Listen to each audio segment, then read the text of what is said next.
김정은 동지께서는 모든 학생들이 현대전장들에서 이루어지는 실전 경험들을 우리식으로 소화 습득하며 현대전에 상응한 지휘 능력을 갖춤으로써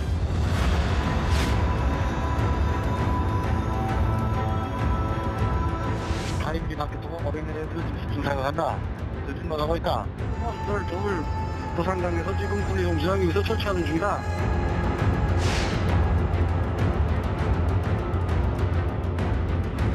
기왕이 모두 없는데 심원 변한 부인에 우리 둘밖에 없어 우리 속아 나보래 매일 년년 우리 속아 나보네.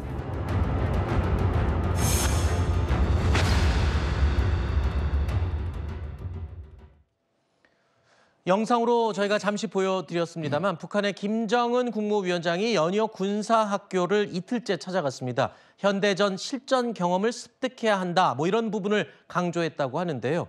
자, 주민들 사이에 파병 소식이 걷잡을 수 없이 퍼지면서 파병을 정당화하려는 포석이다라는 분석도 나왔고요. 그리고 영상에서 보셨던 저 모자, 저게 러시아 모자거든요. 푸틴이 즐겨 쓰는. 자, 그래서 러시아와의 관계를 조금 더 강조하려는 의도까지 읽힌다. 이런 해석도 가능할 것 같습니다. 지난달 중순 전선에서 철도한 북한군이 이달 초에 다시 전선에 투입됐다는 소식도 전해지고 있습니다. 우리 국정원이 확인한 내용인데요. 북한군의 추가 파병 동향이 확인됐다. 한 언론에서는 3천여 명에 가까운 2차 파병이 이미 확인됐다라는 인용 보도를 하기도 했는데, 자, 러시아가 지금 인해 전술을 계속 쓰고 있는 한 북한이 3차 파병도 곧 결정할 수 있다. 이런 얘기까지 들리더군요. 예, 그렇습니다. 이미 1차 파병된 인원이 11,000여 명이고 그중에서 3, 4천 명이 전사 또는 부상을 당했다라는 보도가 있었거든요. 그러면 파병된 전투력이 한 30%가 손실이 된 얘기거든요. 전투 교리에 따르면 그 정도면 반드시 병력이 보충돼야 된다 하는 얘기예요. 아마 그래서 보충을 위해서 한 3, 4주 정도 쿠르스크 현장에서 북한군이 종적을 갖췄다가 다시 나왔다고 그랬는데 말씀하신 대로 대략 한 3,000명 안팎의 규모가 지금 2차 파병이 됐다 하는 얘기고 지금 보면 종전 협상이 지금 개시가 되고 있지 않습니까? 이런 상황에서 푸틴은 어떻게든 쿠르스크 지역을 탈환을 해야 되고 또 그런 차원에서 김정은의 도움이 더 필요하고 김정은 입장에서는 기왕 도와주는데 희생이 있다 하더라도 더 파병을 함으로써 김정은에 대한 푸틴의 의존도를 높이고 목소리를 높이고자 하는 그런 이해관계가 맞아 떨어져서 정말 많은 인원들이 추가 희생될 가능성이 있음에도 불구하고 이런 상황이 벌어지고 있는 것 같습니다. 지금 오늘 오전에 나온 또 보도에 따르면 파병된 북한군들이 처음으로 대규모 투항, 항복할 수 있다는 가능성도 나왔다고요? 예, 쿠르스크 일대에서 이제 현장을 복구하기 위해서, 다시 말하면 탈환하기 위해서 작전을 하던 중에 북한군이 우크라이나군에 포위가 된 거예요. 그래서 그 인원들을 구출하기 위해서 러시아가 작전을 펼쳤지만 그 작전이 실패를 했고요. 북한군이 이제 지원이 안 되니까 먹을 것도 없고 결국 지치다 보니까는 느리게 움직이는데 이런 걸로 봤을 때는 규모가 얼마인지는 아직 확인되지 않고 있지만 집단 투항할 가능성도 배제할 수 없다라는 보도를 저도 봤습니다. 그렇군요. 자, 앞서 우크라이나군에 생포된 북한군 포로는요. 전쟁에서 동료들이 어떻게 죽어가는지를 직접 눈으로 똑똑히 봤다면서 당시를 회상하기도 했죠. 먼저 앞장선 나리들이 모두 희생됐습니다. 러시아 측에서 포석이고 제대로 안 해줘서 우리가 무모한 희생을 많이 했습니다. 포석을 해준다 해도 후춘 방향으로만 쏴줘서 우크라이나군에 많이 무모하게 희생됐습니다. 마기 무익이라고 합니까? 큰 무익인데 폭탄을 달고 다니는구나. 나 말고 5명이 있던 상태에서 5명이 먹당 다 희생됐습니다. 자, 생포된 북한군 처참하게 희생되는 동료들을 그리워하는 인터뷰 내용이었죠. 저 착잡한 마음을 숨기지 못하는 그런 모습이었습니다만, 그런데 다른 나라 전쟁에 휩쓸려서 사망한 북한군들의 시신이 가족의 품으로 돌아가지 못하고 있는 부분도 나중에 추후 큰 논란이 될 것 같습니다. 심지어 지금 북한 당국이 현지에서 시신들을 처리해버리기 위한 장비를 구하고 있다. 예. 이거 뭐 좀 저도 이걸 끔찍한 얘기인 것 같은데. 정말 깜짝 놀랐습니다. 이게 무슨 얘기인가요? 예, 결국 방금 보셨듯이 북한군 포로가 증언했지 않습니까? 네. 시신의 절반이 없는 경우도 있다. 뭐 얼굴이 없는 건 뭐 다반사고요.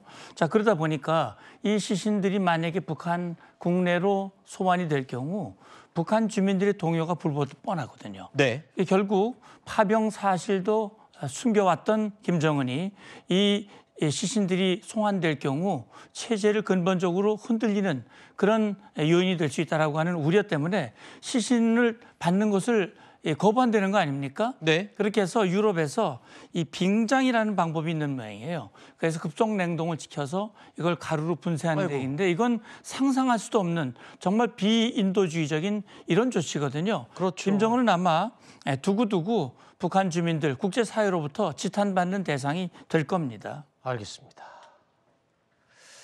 자, 북한군의 파병 소식으로 추가 파병 소식으로 지금 혼란스럽죠. 이런 가운데 미국이 북한과 대화를 나설 경우에 우리 대한민국이 패싱될 수 있다는 우려 여러 차례 제기돼 왔습니다. 우리 뉴스에일 라이브에서도 여러 차례 이야기를 했었는데 전 주한 미국 대사를 지낸 캐슬린 스티븐스가 이렇게 얘기를 했습니다. 들어보시죠.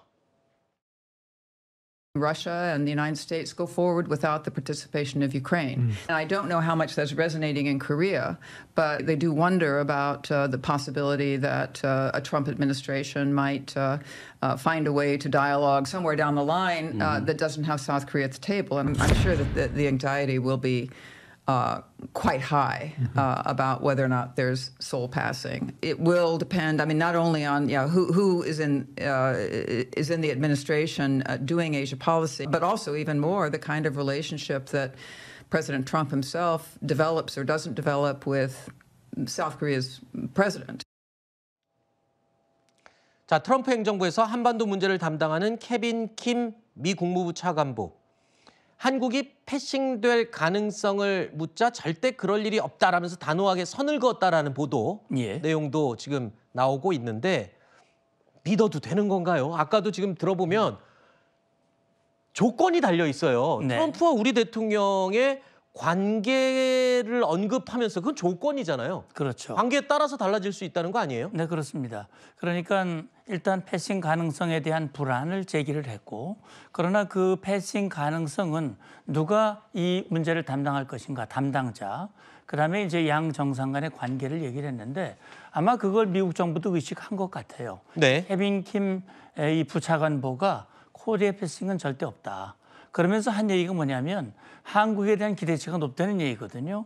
이건 이미 트럼프 대통령이 윤석열 대통령과 당선 직후 통화하는 과정에서 한국의 협조가 필요하다. 특히 조선 분야를 얘기를 했거든요. 그러면서 이제 케빈 킴 얘기는 그겁니다. 한국이 굉장히 중요하다.